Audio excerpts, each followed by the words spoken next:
So Mother Teresa said, it's not how much we do, but how much love we put into the doing. It's not how much we give, but how much love we put into the giving. Did you know that during your working hours, your working life, you'll spend 35% of your hours awake at work? That's over a third of your hours that you're awake, that you're cognizant, right? And you're here at work, and that's just based on a 39-hour-a-week work week. With so much time spent at work, isn't it important that we have love in our doing and in our giving? That love of work is commonly referred to as passion. So what is passion really? Let's think about this. When I read books, I love reading. I read about business and I read about leadership, and they always talk about passion. They say, find your passion and then go do it. Like it's this thing, this product that you just pick up and you run off with. To them, they talk about it like you're going to go to XYZ passion jobs. You're going to become an instant overnight success as you turn your passion into a product that you can cash in. But for most people, in reality, you can't think of that genius idea that's going to make us billions of dollars. We're so busy focusing in on this product or this job that perfectly fits our passion that we can't find it. When I talk about passion with other people, I've had a lot of people mention Steve Jobs and Steve Wozniak, right? Apple, innovators, they're huge, passionate people. Love the iPhone, the iPod, the Mac. But when I had the chance to hear Steve Wozniak talk, he didn't talk about the Mac, the iPhone, the iPod. Instead, he talked about how he loves, he's passionate about making things with less pieces than other people can. His entire computer business started because he built a personal computer for himself with less pieces than other people could, because that's what he could afford. And then he did it for his friends. It wasn't about the money, it was about the refinement. At the time, he had a job designing calculators for Hewlett-Packard. He loved making things with just less pieces than other people could. Society has these ideologies. They talk about what jobs go with what people and how everyone should have a perfect fit for their product that they're passionate about. Have you guys ever met a salesman who's really passionate about his product? And then the next month, he's really passionate about another product. And then the next month, and the next month. Well, he's not passionate about that product. He might be excited about it, but that's not passion. He may be passionate about feeding his family, taking care of himself, but passion doesn't come and go quickly. It stays with you. Well, I believe that there can be jobs that perfectly fit your passion. I also know that happiness can be obtained faster and with greater ease. Start where you are. Passion can be brought with you to your current job. And then if you need to, you can look outside of that to find a place that's more fulfilling for you. And that's okay. But now some of you might be thinking, okay, well, how am I going to bring fishing or golfing to work? Well, there's that product mentality again. Fishing and golfing are products of passion. For some people, they may enjoy the nature, being outside in the great outdoors. Other people may enjoy the competition. Yet others might enjoy just being out with their friends and having the company of one another. Those different aspects, that nature, that competition, those social outings, those are all part of passion. Those are things that can be brought to work. Your job right now needs your passion. Our department needs your passion. Does our department need to be more in sync with its nature, with its origins? Does it need to have more challenge and competition so that we can rise above and become even better at what we do? Do we need to be more socially welcoming? How great would it be if going to work felt like going out fishing or golfing for you? Passion is the driving force in your life, and you can bring it to the job you have right now. If you don't like fishing or golfing, I do have good news for you. You can still find your passion. When I was a kid, my parents constantly got on to me. I was trying to take shortcuts. I was doing things differently than they told me. I was trying to improve the process. But as most people just learning something new, I didn't fully understand the task at hand. And so when I was changing these processes, when I was trying to improve them, I missed very important parts. And so I would goof up. It's important to ensure that when you're making changes, you don't miss any one important part. When it comes to understanding passion, people often confuse it with products of their passion. They don't fully understand the process of finding and applying their passion to their lives. In their confusion, they mix up this product of their passion instead of being the outcome of their passion. Your passion can be such an integral part of you that you don't even recognize it. Other people might just think that's who you are. To find your passion, you gotta do some reverse engineering. But I have good news, it doesn't involve any math, unless that's your passion. You have to start with what you enjoy. Think about the activities that you like, what you do for fun in your free time. And then find the connections. What seems to tie everything together? How do they relate to one another? As you do this, I have a philosophy to discovering passion. It's pretty simple. Are you ready? When in doubt, try it out.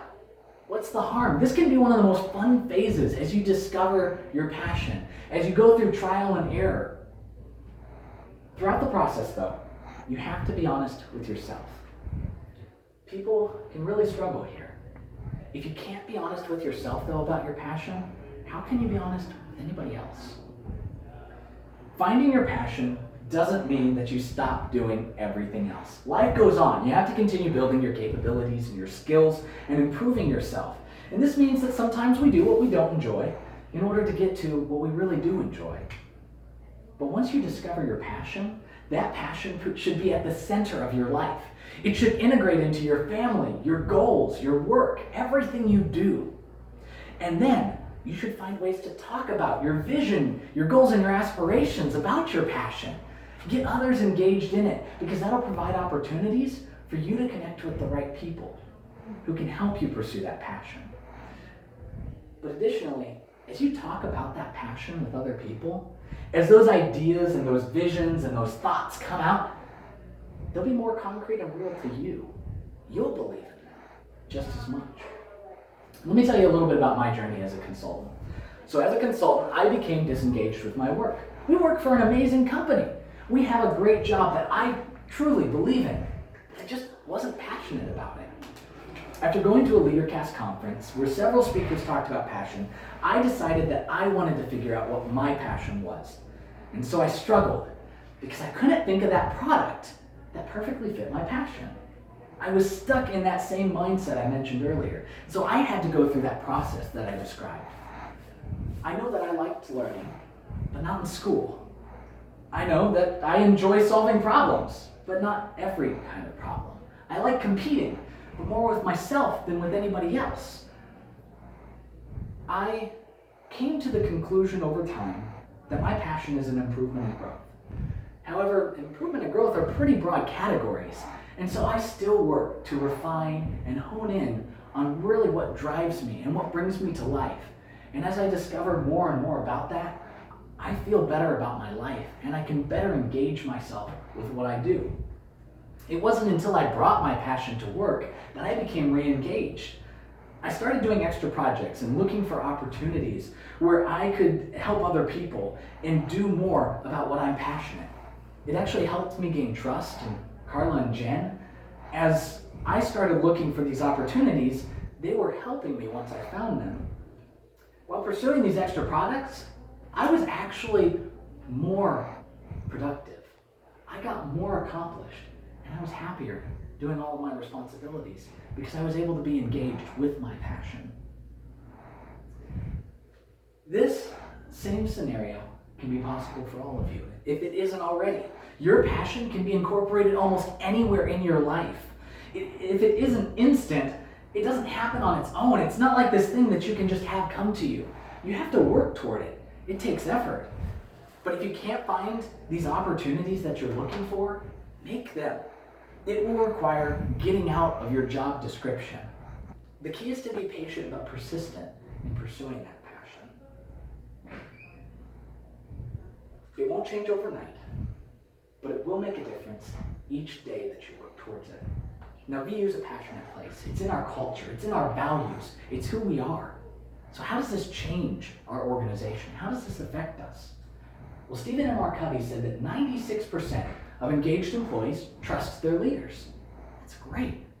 But only 46% of disengaged employees trust their leaders. An employee doesn't trust when they aren't engaged. And then they become further and further disengaged because they don't trust. It's a cycle. It keeps going down and down, usually leads to turnover. An environment of trust has to be created by leaders. And then once you have that environment of trust, you create the opportunity yourself for others to come with their passions. And you have the opportunity to bring your passions. Happy employees and coworkers are so much better. Nobody doubts that, right? But they trust more. They make the workplace better for everyone. But imagine a passionate employee, someone who's actively engaged in the culture within an organization. They're contributing more of themselves. They become a part of that organization, and they help everybody around them. If the passions don't align with the company's values, then they're most likely at the wrong place. But VU's values are mainly based on ethics and pursuing your passion. And so as long as it's ethical, you should be able to pursue whatever your passion is here. This may be an opportunity for you to help the company realign its vision with your passion. That could be exactly what our department needs. As a leader, you have to recognize the passions of your employees and your coworkers so you can help them bring those passions to work. This is something you can start doing right now. Take interest in your employees and coworkers' passions. Help them to recognize what those passions are, and then work with them to create opportunities for those passions. When hiring, you can take note of passions for potential hires. People often change physically when they start talking about their passion. They talk faster, their eyes get brighter, they come to life. Their whole demeanor can change. Passion is what brings us to life. And I hope that today, when you go home, you have a chance to hone in on that passion of yours. And when you do, when you find that driving factor in your life, make the opportunities happen for you and for those around you that they can pursue those passions. I promise you that as you do, you'll feel more engaged in your work and you'll be happier in your life. Thank you.